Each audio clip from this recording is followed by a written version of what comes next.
ससुराल में भेदभाव। मिसेस शर्मा की दो बहुएं थीं। बड़ी बहू थी सुरभि और छोटी बहू थी अनन्या। वैसे तो मिसेस शर्मा की दोनों ही बहुएं दिखने में काफ़ी अच्छी थी, लेकिन सुरभि का रंग कुछ ज़्यादा ही गोरा था और वो दिखने में भी सुंदर थी। और अनन्या दिखने में सुंदर थी, लेकिन उसका रंग हल्का सा सांवला था। मिसेस शर्मा को गोरी बहू ज़्यादा पसंद थी। और दूसरी वजह थी सुरभि का बेटा। सुरभि को एक बेटा था और अनन्या को एक बेटी, जिसकी वजह से मिसेस शर्मा हमेशा अनन्या से नाराज़ रहती थी। एक दिन सुबह के वक्त जब सुरभि का बेटा प्रणव और अनन्या की बेटी सौम्या स्कूल जाने के लिए तैयार हुए तो मिसेस शर्मा उन दोनों को ब्रेकफास्ट करवाने लगी। दादी, मुझे एक और सैंडविच खाना है। हाँ हाँ, क्यों नहीं, सामने प्लेट में तो रखा है, जल्दी से खा ले मेरा राजा बेटा। भूखे पेट स्कूल नहीं जाना, समझा? मम्मी जी, मैंने 2 ही सैंडविच बनाए हैं, एक प्रणव का और एक सौम्या का। आप दोनों को एक एक दे दीजिए ना। नहीं मम्मी, ये दोनों सैंडविच मुझे खाना है, नहीं तो आप मेरे लिए और सैंडविच बनाओ। अगर मैं अभी सैंडविच बनाने बैठूंगी तो तुम्हारी स्कूल बस निकल जाएगी। अरे समझने की कोशिश करो, एक सैंडविच खा लो और एप्पल रखा है, तुम वो भी तो खा सकते हो। अरे क्यों बच्चे को सुबह सुबह परेशान कर रही है? एप्पल अनन्या खा लेगी। अगर प्रणव का मन है सैंडविच खाने का तो सैंडविच ही खाएगा वो। नहीं दादी, मुझे भी सैंडविच खाना है, मुझे सुबह सुबह एप्पल खा के स्कूल नहीं जाना। देखो सौम्या, तुम लड़की हो और तुम्हें एडजस्ट करना आना ही चाहिए। तुम्हारे भाई को सैंडविच खाना है तो जल्दी से उसे दे दो, चलो। नहीं दादी, मुझे भी सैंडविच खाना है। भाई को खाना है तो क्या हुआ, उसने अपने हिस्से का खा लिया ना। मम्मी जी, जैसे प्रणव को सैंडविच खाने का मन है वैसे सौम्या को भी है, खाने दीजिए ना उसे, तभी तो बच्चे एक दूसरे से शेयरिंग करना सीखेंगे ना। हाँ मम्मी जी, अनन्या बिल्कुल ठीक कह रही है। अरे एक दिन अगर तुम्हारी बेटी सैंडविच नहीं खाएगी तो कौन सा पहाड़ टूट जाएगा? खैर, मेरी सुनताई कौन है इस घर में? करना है करो। प्रणव बेटा, तू स्कूल से वापस आएगा ना तो दादी तेरे लिए सैंडविच बनाकर रखेगी, राजा बेटा। इस तरह से मिसेस शर्मा वहाँ से नाराज़ होकर चली जाती हैं। दोनों बच्चे स्कूल चले जाते हैं। अनन्या को मिसेस शर्मा का व्यवहार बहुत ही बुरा लगता है। उसके उदास चेहरे को देखकर सुरभि सब कुछ समझ जाती है। अनन्या, तुम तो जानती हो ना मम्मी जी का नेचर, ऐसा ही है, उनकी बात का बुरा ना मानो। मम्मी जी, मेरी बेटी सौम्या के साथ जिस तरह से बिहेव करती है ना, वो बिल्कुल भी सही नहीं है, मुझे ये सब अच्छा नहीं लगता। शाम के वक्त मिसेस शर्मा के दोनों बेटे प्रकाश और विकास घर लौट आते हैं। प्रकाश किसी बात पर अपने बेटे प्रणव को डांट देता है और प्रणव ज़ोर ज़ोर से रोने लगता है। वहीं दूसरी तरफ सौम्या किसी बात पर खुश होकर ताली बजाकर हंस रही थी। अरे क्या हुआ सौम्या, इतनी खुश क्यों लग रही हो बेटा? देखो ना मम्मी, पापा मेरे लिए नई डॉल लेकर आए, इसलिए मुझे अच्छा लग रहा है। अच्छा लग रहा है तो अपने कमरे में चली जा, यहाँ क्यों ताली बजा बजा कर हंस रही है? देखते नहीं भाई कितनी जोर से रो रहा है। लेकिन दादी, मैं अपने कमरे में क्यों जाऊं? भाई तो इसलिए रो रहा है क्योंकि ताऊ जी ने उसे डांटा है, इसमें मेरी क्या गलती? अपने भाई के रोने पर तुझे इतनी खुशी मिल रही है? जा अपने कमरे में जाकर खेल। मेरा राजा बेटा, इधर आ बेटा, दादी के पास आ। रोने की क्या बात है? देख प्रकाश, आज के बाद कभी मेरे पोते को डांटना मत। मम्मी जी, प्रणव इसलिए रो रहा है क्योंकि भैया ने उसे उसकी गलती के लिए समझाने की कोशिश की है। लेकिन आपने सौम्या को क्यों डांट दिया? उसकी क्या गलती थी?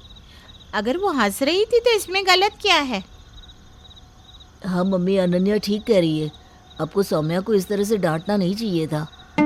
अरे मैं तो बस उसे सिखाने की कोशिश कर रही थी कि घर का एक बच्चा अगर किसी बात पर रो रहा है तो उसे इतना खिलखिलाकर हंसने की ज़रूरत नहीं है।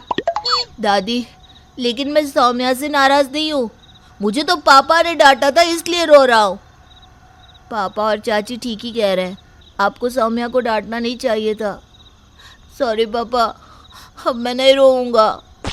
इतना कहकर प्रणव वहाँ से चला जाता है।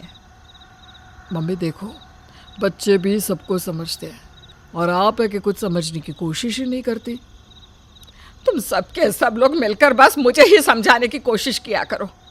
अरे मैं तुम्हारे बच्चों को अच्छे संस्कार देने की कोशिश कर रही हूँ, लेकिन ठीक है, नहीं करूँगी आगे से। कुछ दिनों के बाद सुबह के वक्त पूरा परिवार एक साथ बैठकर चाय पी रहा था। भाई साहब, मैं सोच रहा था कि सौम्या का एडमिशन भी प्रणव के स्कूल में ही करवा देता हूँ। हाँ हाँ, क्यों नहीं। वैसे भी प्रणव का स्कूल बहुत अच्छा है। लेकिन सौम्या के स्कूल में क्या परेशानी है? अरे स्कूल बदलवाना ही क्यों है? दरअसल मम्मी जी, सौम्या के स्कूल में पढ़ाई ठीक से नहीं होती, हाइजीन का भी ध्यान नहीं रखा जाता। स्कूल की फ़ीस कम है ना, शायद इसीलिए फैसिलिटीज़ भी अच्छी नहीं है। हाँ, बस ये बात तो है। प्रणव के स्कूल की फ़ीस भले ही ज़्यादा है, लेकिन स्कूल बहुत अच्छा है। पढ़ाई पर भी पूरा ध्यान दिया जाता है। और वैसे भी सौम्या बड़ी हो गई है, उसे अच्छे स्कूल में भेजना चाहिए हमें। अरे लेकिन 2 गुनी फीस है, और क्या करेगा सौम्या को इतने महंगे स्कूल में पढ़ाकर? उस स्कूल में पढ़ने दे, थोड़े पैसे बचेंगे तो आगे चलकर उसकी पढ़ाई में काम आएंगे। लेकिन मम्मी जी, अगर वो शुरू से ही अच्छी जगह नहीं पढ़ेगी तो आगे चलकर इन पैसों का क्या होगा? अरे लड़कों को ज़्यादा अच्छे स्कूल में पढ़ना लिखना चाहिए, आगे चलकर नौकरी करनी है। और वैसे भी सौम्या पढ़ने में कोई खास इंटेलिजेंट तो है नहीं। नहीं मम्मी जी, वो बात नहीं है। सौम्या पढ़ने में अच्छी है, बस उसका स्कूल ठीक नहीं है ना, इसलिए। और इस तरह से एक बार फिर मिसेस शर्मा अपने घर के बच्चों में फ़र्क करती है। ये बात घर में सब जानते थे, लेकिन किसी ने कुछ नहीं कहा। कुछ दिनों के बाद मिसेस शर्मा घर में एक पूजा रखती है। पूजा के बाद सब लोग मिसेस शर्मा के पैर छू रहे थे और मिसेस शर्मा अपने बच्चों को आशीर्वाद और कुछ रुपए दे रही थी। दादी, मैंने आपके पैर छुए ना, मेरे पैसे कहाँ है? अरे ये ले, पूरे 2000 रुपये है। अपनी मम्मी से कहना तुझे नया ड्रेस दिलवाएगी। प्रणव खुश होते हुए वहाँ से चला जाता है। तभी सौम्या भी अपनी दादी के पैर छूने के लिए आगे बढ़ती है। अरे ये क्या कर रही है सौम्या बेटा? मेरे पैर क्यों छू रही है? क्योंकि अभी आपने भाई को पैसे दिए ना, तो मुझे भी तो पैसे चाहिए। अरे लेकिन बेटा, पोतियाँ अपनी दादी के पैर नहीं छूती। कोई बात नहीं दादी, फिर आप मुझे ऐसे ही पैसे दे दीजिए। अरे ऐसे कैसे? मैं तुम्हें पैसे क्यों दूंगी? अरे पैसे तो बस उनको ही मिलेंगे जिन्होंने मेरे पैर छुए हैं। क्या हुआ माँ, उसे भी दे दो ना पैसे। आपने प्रणव को भी तो दिए, वरना उसे अच्छा नहीं लगेगा। अच्छा ठीक है ठीक है, ये ला 100 रुपया। लेकिन दादी, आपने प्रणव भैया को तो पूरे 2000 रुपये दिए और मुझे सिर्फ 100 रुपये, ऐसा क्यों? अरे अभी छोटी हो तुम, और ऐसे छोटे बच्चे अपनी दादी से सवाल जवाब नहीं करते, समझे? चल जा अब यहाँ से। सौम्या चुपचाप अपने कमरे में आ जाती है। उसका उदास चेहरा देखकर अनन्या समझ जाती है कि क्या बात है। वो सौम्या को समझाने की कोशिश करती है, लेकिन अपनी दादी के भेदभाव से सौम्या को बहुत बुरा लगता है।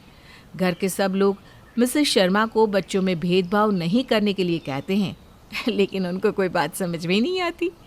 एक दिन जब मिसेस शर्मा मार्केट से लौट कर आई तो उन्होंने देखा कि प्रणव अकेला खेल रहा था और सौम्या वहाँ पर नहीं थी।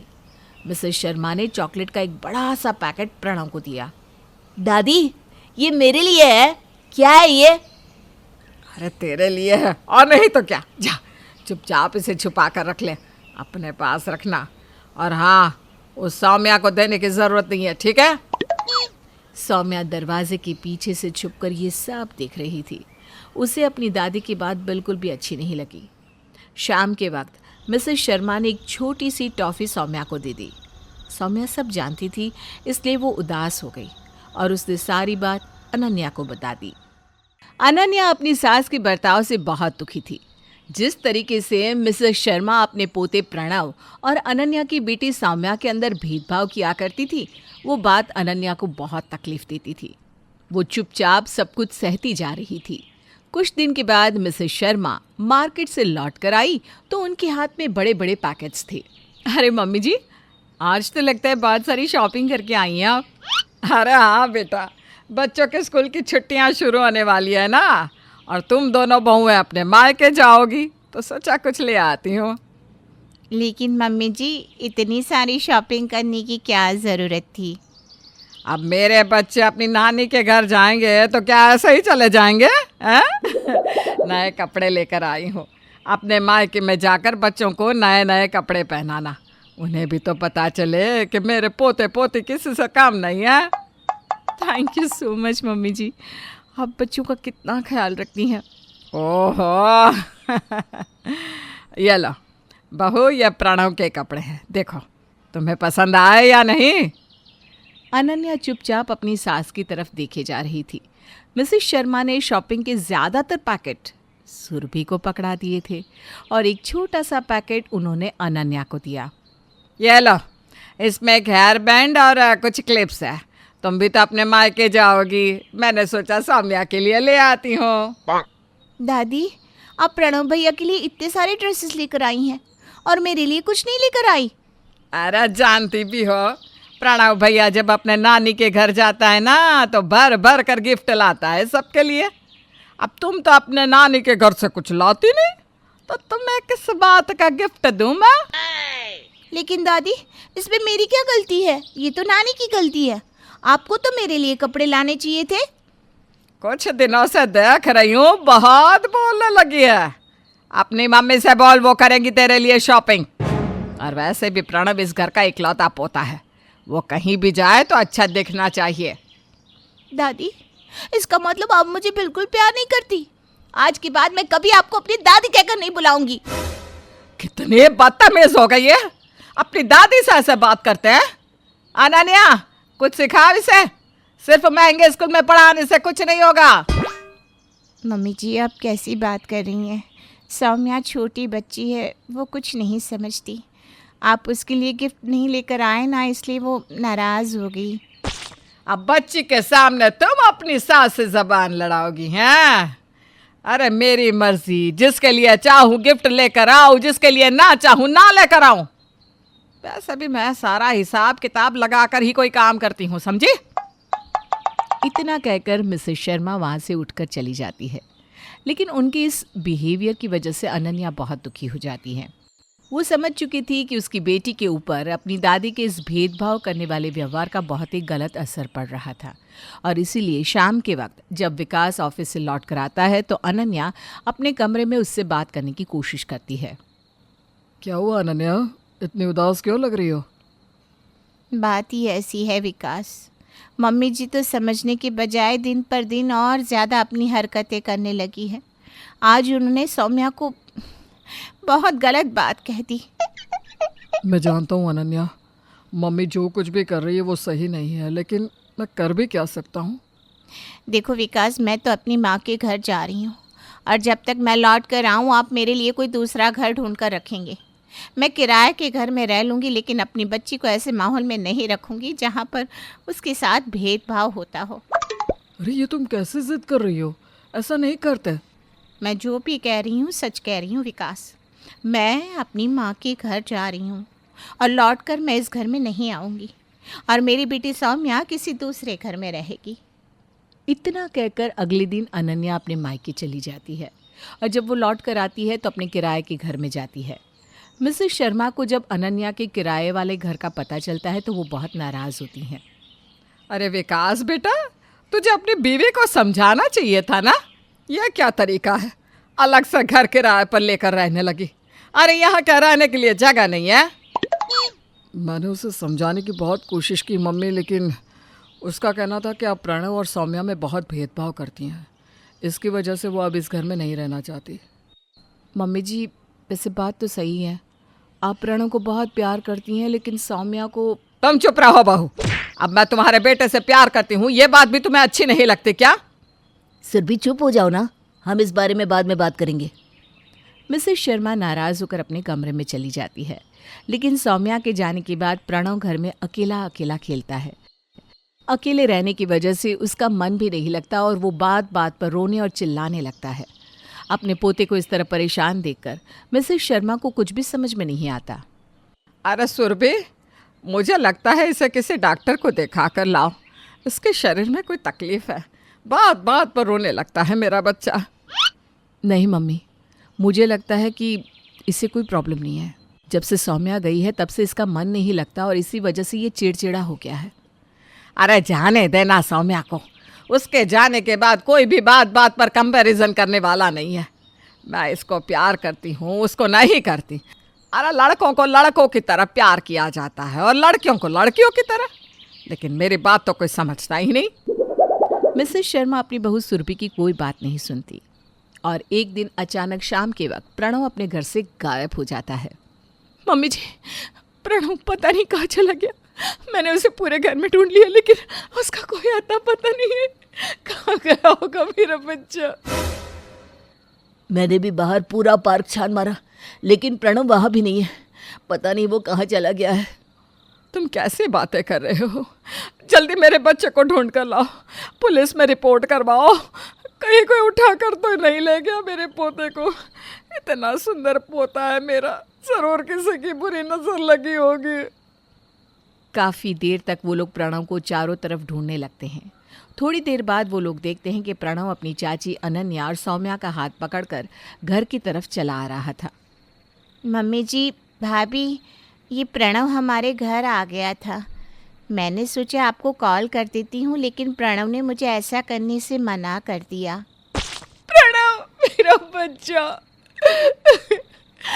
मम्मा को बताए बिना क्यों चले गए थे तुम? ये क्या तरीका है बेटा? तुम्हें पता है तुम्हारी दादी तुम्हारे लिए कितनी परेशान हो रही थी।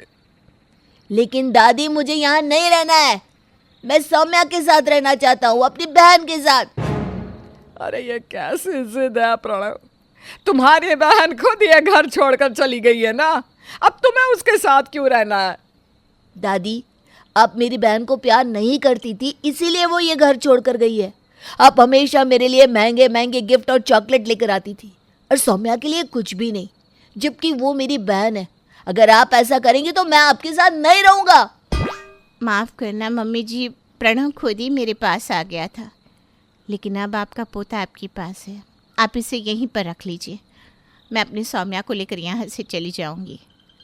और इतना कहकर अनन्या जैसे ही घर से बाहर जाने लगती है, मिसेस शर्मा उसे आवाज़ देकर रोकती हैं। रुक जाओ अनन्या। क्या हुआ मम्मी जी? मुझसे कोई गलती हो गई क्या? गलती तुमसे नहीं बेटा, मुझसे हुई है। मैंने ही अपने बच्चों में इतना भेदभाव किया कि छोटे छोटे बच्चों के दिमाग में इतनी बड़ी बड़ी बातें घुस गई। गलती मेरी थी। अगर प्रणव मेरा पोता है तो सौम्या भी मेरी पोती है। मुझे उससे भी बराबर से प्यार करना चाहिए था। मुझे माफ़ कर दो बेटा, तुम वापस घर लौटो। मैं वादा करती हूँ कि आज के बाद मैं कभी इन दोनों बच्चों में भेदभाव नहीं करूँगी। और इस तरह प्रणव की बात सुनकर मिसेस शर्मा को अपनी गलती का एहसास हो चुका था। उन्होंने अनन्या और घर के बाकी सभी लोगों से माफ़ी मांग ली और उसके बाद वो दोनों बच्चों को बराबर से प्यार करने लगी, बिना किसी भेदभाव की।